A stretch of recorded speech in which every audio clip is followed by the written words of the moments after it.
اهلا بيكم في قناه انا وطفلي. تخيل انك بتحبي ابنك قوي وبتخافي عليه وبتعملي له كل حاجه وبتشيلي عنه اي تجربه ممكن تضايقه، وفجاه بعد كام سنه تلاقيه خايف من كل حاجه، مش بيعرف ياخد قرار وبيرفض يجرب وبيعتمد عليكي في كل تفصيله حتى لو صغيره. ساعتها بتقولي لنفسك انا ربيته غلط وليه هو طلع كده؟ والحقيقه ايوه، في احتمال كبير ان التدليل الزايد والحمايه الزياده كانوا السبب من غير ما تحسي. بس قبل ما تزعلي خليني اقول لك الحقيقه كامله، انت عملتي كده من الحب مش من الغلط، لكن الحب لو زاد عن الحد بيتحول لضرر، والفيديو ده هيغير نظرتك 180 درجه. خلينا نعرف في البدايه امتى التدليل بيبقى خطر. اول حاجه لازم نفهمها ان التدليل مش دايما غلط، في تدليل عاطفي صحي وفي تدليل مفرط، وده اللي بيدمر الشخصيه. والتدليل بيبقى خطر لما بتعملي لابنك اللي يقدر يعمله لوحده، زي تلبسيه وهو يقدر يلبس، او تاكليه وهو يقدر ياكل، او تشيليه وهو قادر يمشي، تعملي فروضه بدل ما تساعديه. ده بيبعت رساله انت مش قد المسؤوليه وانا هشيل عنك. تاني حاجه تمنعيه يجرب، زي انك تقولي له لا بلاش تقع، او بلاش تتوسخ، او بلاش تلعب مع اطفال، او بلاش تنط، وبلاش تتزحلق، وبلاش تبعد، وبتفتكري انك كده بتحميه، لكن هو بيترجمها الدنيا خطره وانا ضعيف. تالت حاجة انك تشيلي عنه اي احباط. طفل زعلان نقوم نجيب له شوكولاته، عيط نديله موبايل، وقع نقول له معلش مش ذنبك، خسر نقول له ما يهمكش اصلا هم ظلموك. ده اسمه الغاء الاحباط، وهو خطر لانه يعلم الطفل انه ما بيتحملش المسؤوليه. رابع حاجة انك تمنعيه يدخل تجارب اجتماعيه، زي اللعب مع اطفال، او دخول حضانه، او الخروج، او التجربه، او مواجهات بسيطه. كل ده بيعزله ويخليه خجول ومتعلق ومش قادر يواجه العالم.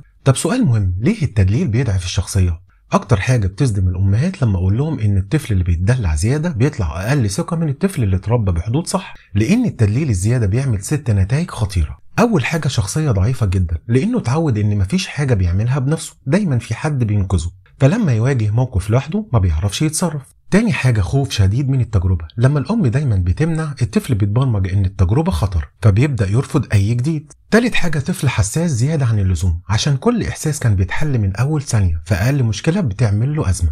رابع حاجة عدم تحمل المسؤولية، لأنه طول عمره شايف إن الأم هي اللي بتعمل كل حاجة، فالطبيعي إنه ما يشيلش حاجة، ما يرتبش، ما يذاكرش، ما يحلش مشاكله.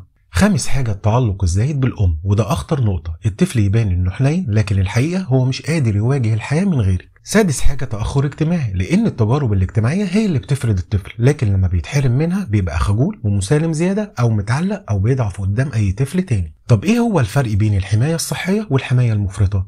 الحماية الصحية يعني أمن جسدي وأمن نفسي ومراقبة من بعيد وتدخل وقت الضرورة ونخليه يجرب بإطار آمن.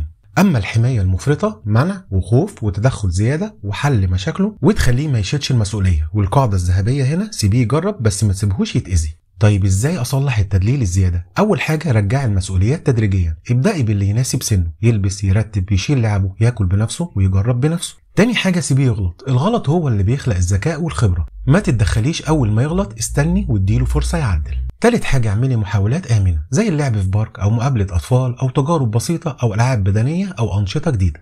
رابع حاجه ما تعمليش عنه شغله، لو قادر سيبيه يعمل، خليه يحس بالانجاز. خامس حاجة احترمي مشاعره بس ما تمنعيش التجربة، قولي له أنا عارفة إنك خايف بس نجرب سوا. الاعتراف بالمشاعر بيدي شجاعة. سادس حاجة امدحي المحاولة مش النجاح، قولي له أنا شايفة إنك بتحاول وده المهم.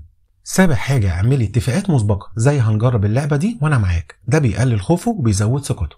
وفي النهاية طفلك مش محتاج حياة سهلة، هو محتاج حياة يتعلم منها، مش محتاج أم تحميه من كل حاجة، هو محتاج أم تمسك إيده لحد ما يقف وبعدين تسيبه يمشي لوحده. وخليكي فاهمة إن التدليل الزيادة بيخلق طفل متعلق، لكن التربية الصحيحة بتخلق طفل مستقل قوي وواثق وقادر يعيش حياته. ولو فهمت الخطأ ده اوعي تقلقي، الوعي أول خطوة والتصحيح دايما ممكن. واكتب لنا في الكومنتات أنا هبدأ أقلل الحماية الزيادة. ولو عجبكم الفيديو ما تنسوش تعملوا لايك واشتراك في القناة وتفعلوا زر الجرس علشان يوصلكم كل جديد، واشوفكم على خير الفيديو اللي جاي.